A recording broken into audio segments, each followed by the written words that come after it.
Bapak Ibu guru hebat, salam guru penggerak. Kali ini kita sudah sampai pada koneksi antar materi, kesimpulan dan refleksi modul 1.1 tentang pemikiran Ki Hajar Dewantara. Baiklah, setelah melakukan pelatihan mandiri, ruang kolaborasi dan elaborasi pemahaman tentang pemikiran Ki Hajar Dewantara, mari kita membuat refleksi dan kesimpulan. Sebagai acuan refleksi yang pertama, saya akan menyampaikan bagaimana kondisi pembelajaran saya di kelas sebelum saya mempelajari modul 1.1. Yang pertama, pembelajaran sering menggunakan metode ceramah. Yang kedua, sering mengabaikan karakteristik serta perbedaan keunikan murid. Yang ketiga, suasana kelas akan tampak pasif dan menegangkan. Yang keempat, guru merupakan satu-satunya sumber belajar. Yang kelima, tujuan belajar adalah menghabiskan materi. Dan yang terakhir adalah fokus evaluasi hanya untuk mencapai KKM. Bapak Ibu guru hebat, sebagai acuan refleksi yang kedua, saya akan menyampaikan ada beberapa hal yang berubah setelah saya mempelajari modul 1.1, yaitu saya mulai memperhatikan perbedaan dan keunikan setiap murid. Yang kedua, pembelajaran mulai student-centered atau berpusat pada peserta didik. Yang ketiga, saya masukkan permainan atau game pada pembelajaran. Dan seterusnya, saya menggunakan HP juga sebagai sumber belajar.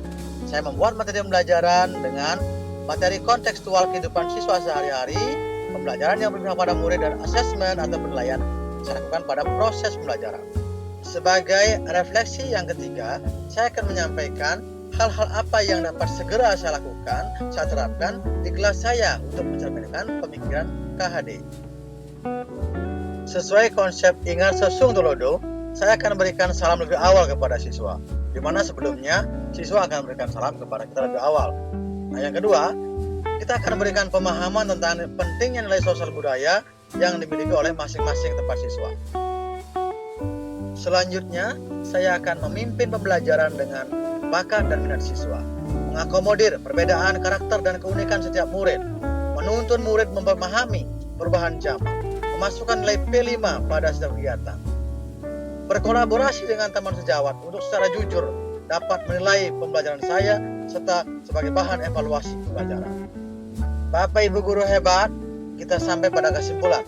Namun sebelumnya, kita kembali pada teori pendidikan Ki Hajar Dewantara yang menyampaikan bahwa pendidikan berbeda dengan pengajaran. Menurut KHD, pendidikan merupakan pemberian tuntunan hidup terhadap segala kekuatan kodrat yang dimiliki oleh anak agar mereka mampu mencapai keselamatan dan kebahagiaan setinggi-tingginya, baik sebagai manusia maupun sebagai anggota masyarakat. Sedangkan pengajaran merupakan bagian dari pendidikan. Pengajaran merupakan pendidikan dengan cara memberi ilmu untuk hidup anak, lahir dan batin. Bapak Ibu guru hebat, pada kesimpulan, intinya seorang pendidik wajib dapat menuntun siswa untuk berkembang sesuai bakat minatnya, sesuai kodrat alam dan kodrat zamannya, dapat menjadi pamong kebutuhan mereka, memberikan teladan atau contoh yang baik, mengakomodir setiap perbedaan, menghamba pada anak, berkolaborasi, mengikuti perubahan zaman, melakukan refleksi dan evaluasi. Seorang guru tidak dapat merubah kodrat alam seorang murid, tetapi dapat menebalkannya agar dapat berkembang dengan baik di masyarakat. Seorang guru tidak dapat menghentikan perubahan, tapi dapat mengarahkan agar tidak kehilangan arah dan membahayakan dirinya.